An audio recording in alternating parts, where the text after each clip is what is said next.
Suzuki ಶಿಫ್ಟಾ? ಹಾಂ, Maruti Suzuki Swift yellow board. Okay, ಏನು ಟೂರಾ ವಿಡಿಯೋನಾ ಯಾವ್ದು ಬರುತ್ತೆ ಅದು?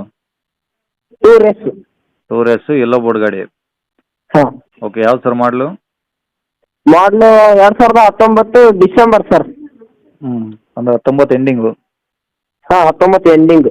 ಓಕೆ, ಓನರ್ ಎಷ್ಟಿದೆ ಸರ್? ಓನರ್ ನಾವು ಸೆಕೆಂಡ್ ಸರ್, ಇವಾಗ ತಗೊಳ್ಳೋರು ತಗೊಳ್ತಾರೆ. ಓಕೆ, ಎಷ್ಟು ಹೊಡಿದೆ ಗಾಡಿ? ಗಾಡಿ 1,30,000 ಹೊಡಿದೆ ಸರ್. ಡೀಸೆಲಾ? ಹಾಂ, ಡೀಸೆಲ್. ಓಕೆ, ಟೈರ್ ಎಲ್ಲ ಹೆಂಗಿದಾವೆ? ಟೈರ್ ಎಲ್ಲ 90% ಇದೆ ಸರ್. 90% ಇದಾವಾ? 90%. ಸ್ಟೆಪ್ನಿ ಐತಾ? ಸ್ಟೆಪ್ನಿ ಇದೆ, ಎಲ್ಲ ಇದೆ. Okay, F C, insurance, tax, permit? ಎಲ್ಲ ರನ್ನಿಂಗಲ್ಲಿ ಇದೆ ಸರ್. ಇವಾಗ ನಾವು ಗಾಡಿ ತಗೊಂಡು 1 ವರ್ಷ ಆಯಿತು.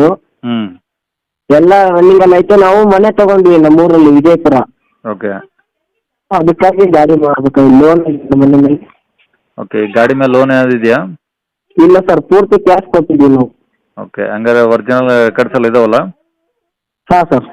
ಓಕೆ, ಗಾಡಿ ಏನೋ ಡೆಂಟು ಸ್ಕ್ರಾಚ್ ಆ ಥರ ಏನಾದ್ರು ಆಗಿದಾವ? ಏನಿಲ್ಲ ಸರ್, ಪ್ರೆಸೆಂಟ್ ಫೋಟೋ ನಿಮ್ಗೆ ಕಳಿಸಿರೋದು. Okay, A C, power steering, power window, seat covers ಎಲ್ಲ ಓಕೆನಾ? ಎಲ್ಲ ಓಕೆ ಸರ್. ತೊಗೊಳೋರು ಏನು ಖರ್ಚಿಲ್ಲ? ತಗೊಳ್ಳೋರ್ಗೆ ಏನು ಖರ್ಚಿಲ್ಲ, ಆಯಿಲ್ ಚೇಂಜ್ ಮಾಡ್ಕೋಬೇಕು ಅವರು. ಓಕೆ, ಏನು ಶೋರೂಮ್ ಸರ್ವಿಸಾ ಹೊರಗಡೆ ಮಾಡಿಸ್ತಿದ್ರಿ ಸರ್? ಹಾಂ ಸರ್. ಸರ್ವಿಸ್, ಇಂಜಿನ್ ಸರ್ವಿಸು ಶೋರೂಮಲ್ಲೇ ಮಾಡಿಸಿದ್ರಾ ಹೊರಗಡೆನಾ? ಸರ್, ಇಂಜಿನ್ದು ಸರ್ವಿಸ್ ಏನಿಲ್ಲ, ನಾವು ತಗೊಂಡು ಏನು ಮಾಡ್ತಿಲ್ಲ. ಇಂಜಿನ್ ಸರ್ವಿಸು 1 ವರ್ಷ ಆಗಿರೋದು ತಗೊಂಡು. ಓಕೆ. ನಾವು ಓಡಿಸಿ ಇಲ್ಲ, ಅದನ್ನ ತಗೊಂಡ್ವಿ. ನಮ್ದು ಕೆಲಸ ಬಂತು, ಅಲ್ಲೇ ನಿಲ್ಲಿಸ್ಬಿಟ್ಟಿದ್ವಿ ಮನೆ ತಗೊಳಕ್ಕೆ. ಅಷ್ಟೇ ನಿಲ್ಲಿಸಿದ್ವಿ, ಅದಕ್ಕೆ. ಗಾಡಿ ಇರೋದೆಲ್ಲಿ ಸರ್ ಇದು? ಬೆಂಗಳೂರು ಬಸವೇಶ್ವರ ನಗರದಲ್ಲಿದೆ ಪ್ರೆಸೆಂಟ್. ಬೆಂಗಳೂರು ಬಸವೇಶ್ವರ ನಗರ. ಹಾಂ. ಓಕೆ, ಏನು ಹೇಳ್ತಾರೆ ಗಾಡಿ ರೇಟು? ಸರ್, ನಾವು 5,70,000 ಹೇಳ್ತೀವಿ. ಹಾಂ, ಬಂದೇ ಕಮ್ಮಿ ಮಾಡಿಕೊಡ್ತೀವಿ, ಅಷ್ಟೇ ನಾನು. 5,70 ಹೇಳ್ತಿದ್ರಾ? ಹಾಂ, ಜಾಸ್ತಿ ಆಗಲಿಲ್ಲ ಸರ್ ಗಾಡಿ ರೇಟು? ಅದಕ್ಕೆ ಸರ್ ಬಂದರೆ ಕಮ್ಮಿ ಮಾಡಿಕೊಡ್ತೀವಿ. ಅಲ್ಲ, ಏರೋ ರೇಟೇ ಜಾಸ್ತಿ ಹೇಳಿದ್ರೆ ಅವರು ಕೇಳಿದ್ರು ಸುಮ್ಮನೆ ಆಗ್ಬಿಡ್ಬೇಕಾಗುತ್ತೆ ಆಮೇಲೆ. ಇಲ್ಲ, ಅಂದರೆ ನಾವು 7.5 ಲಕ್ಷಕ್ಕೆ ತಗೊಂಡಿದ್ವಿ ಸರ್, 1 ವರ್ಷ ಆಯ್ತು ಅದಕ್ಕೆ. ಅಲ್ಲ, ನೀವು ಎಷ್ಟಕ್ಕೆ ತೊಗೊಳ್ಳಿ, ಬಟ್ ಮಾರ್ಕೆಟ್ ರೇಟ್ ಏನಿರುತ್ತೆ ಆ ರೇಟ್ ಹೇಳಿರ್ತಾನೆ ಗಾಡಿ ಸೇಲ್ ಆಗೋದು. ಎಷ್ಟಕ್ಕೆ ಆಗುತ್ತಣ್ಣ ಸರ್? ನೀವು ಹೇಳಿ ರೇಟ್. 5 ಒಳಗೆ ಏನಾದರೂ ಹೇಳಿದ್ರೆ ಗಾಡಿ ಸೇಲ್ ಆಗುತ್ತೆ ನೋಡ್ರಿ. 5 ಒಳಗಡೆ? ಲಾಸ್ಟ್ 5 ಬಂದರೆ ಕೊಟ್ಬಿಡೋಣ ಅಂತ ಇದೀವಿ ಸರ್ ನಾವು. 5 ಲಾಸ್ಟ್, ಅದ್ರ ಕೆಳಗಡೆ ಆಗಲ್ಲ. ಹೌದಾ? 5 ಲಕ್ಷ ಬಂದರೆ ಕೊಟ್ಬಿಡ್ತೀವಿ, ಏನಿಲ್ಲ. ಸರಿ, ನೋಡೋಣ, ಆಯ್ತು. ಯೂಟ್ಯೂಬ್ಗೆ ಅಪ್ಲೋಡ್ ಮಾಡ್ತೀನಿ. ಹಾಂ ಸರ್. ಹೆಚ್ಚು ಕಮ್ಮಿ ಮಾಡಿ ನೋಡಿರಿ, ಓಕೆನಾ? ಹಾಂ, ಓಕೆ ಸರ್. ಹೆಚ್ಚು ಕಮ್ಮಿ ಮಾಡ್ತಿದ್ದೆ. ಕಾಂಟ್ಯಾಕ್ಟ್ ನಂಬರ್ ಇದೆ ಹಾಕಿಲ್ಲ? ಹಾಂ, ಕಾಂಟ್ಯಾಕ್ಟ್ ನಂಬರ್ ಇದೆ ಹಾಕಿರಿ. ಸರಿ ಸರ್, ಆಯ್ತು.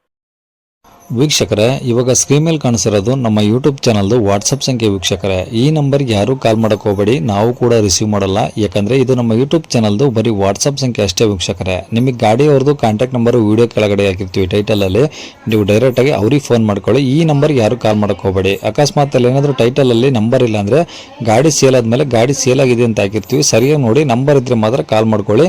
ಈ ನಂಬರ್ ಏನಕ್ಕೆ ಹಾಕಿದ್ದೀವಿ ಅಂದರೆ ಇದು ನಮ್ಮ ಯೂಟ್ಯೂಬ್ ಚಾನಲ್ದು ವಾಟ್ಸಪ್ ಸಂಖ್ಯೆ ಆಗಿರುತ್ತೆ. ನಿಮ್ಮ ಗಾಡಿ ಸೇಲ್ಗಿದ್ರೆ ಮಾತ್ರ ಗಾಡಿದು ಒಂದು 5 ಫೋಟೋಸ್ ಕ್ಲಿಯರಾಗಿ ತೆಗೆದುಬಿಟ್ಟು ಈ ನಂಬರ್ಗೆ ನೀವು ವಾಟ್ಸಪ್ಪಲ್ಲಿ ಸೆಂಡ್ ಮಾಡಿದರೆ ಸಾಕು. ವೀಕ್ಷಕರೇ, ಸೆಂಡ್ ಮಾಡಿದ್ಮೇಲೆ ನೀವೇನು ಕಾಲ್ ಮಾಡೋ ಅವಶ್ಯಕತೆ ಇರೋದಿಲ್ಲ. ಸ್ವಲ್ಪ ಸಮಯ ನಂತರ ನಾವೇ ನಿಮಗೆ ಕಾಲ್ ಮಾಡಿಬಿಟ್ಟು ಗಾಡಿದು ಡೀಟೇಲ್ಸ್ ಎಲ್ಲ ತಿಳ್ಕೊಂಡು ಇದೇ ಥರ ಯೂಟ್ಯೂಬಲ್ಲಿ ಅಪ್ಲೋಡ್ ಮಾಡ್ತೀವಿ ಅಂತ ಹೇಳ್ಬೋದು. ಇನ್ನು ಕೊನೆಯದಾಗಿ ನೀವು ಇನ್ನೂ ಸಹ ನಮ್ಮ ಚಾನಲ್ನ ಸಬ್ಸ್ಕ್ರೈಬ್ ಮಾಡ್ಕೊಂಡಿಲ್ಲ ಅಂದರೆ ಸಬ್ಸ್ಕ್ರೈಬ್ ಮಾಡ್ಕೊಳ್ಳಿ. ಯಾಕಂದರೆ ನೆಕ್ಸ್ಟ್ ಇದೇ ಥರ ಯಾವ್ದಾದ್ರು ಗಾಡಿ ನಾವು ಯೂಟ್ಯೂಬಲ್ಲಿ ಅಪ್ಲೋಡ್ ಮಾಡಿದ ತಕ್ಷಣ ವಿಡಿಯೋ ನಿಮಗೆ ಬೇಗ ಬಂದು ತಲುಪುತ್ತೆ ಅಂತಲೇ ಹೇಳ್ಬೋದು. ಹಾಗೆ ವಿಡಿಯೋ ಇಷ್ಟ ಲೈಕ್ ಕೊಡೋದನ್ನು ಸಹ ಮರಿಬೇಡಿ. ಮತ್ತು ಯಾರಿಗಾದ್ರೂ ಈ ಗಾಡಿ ಅವಶ್ಯಕತೆ ಇದ್ದರೆ ಅಂಥವ್ರು ಕೂಡ ವಿಡಿಯೋನ ಶೇರ್ ಕೂಡ ಮಾಡಿ ಅಂತ ಹೇಳ್ತಾ ಇಲ್ಲಿಗೆ ವಿಡಿಯೋ ಮುಗಿಸ್ತೇನೆ.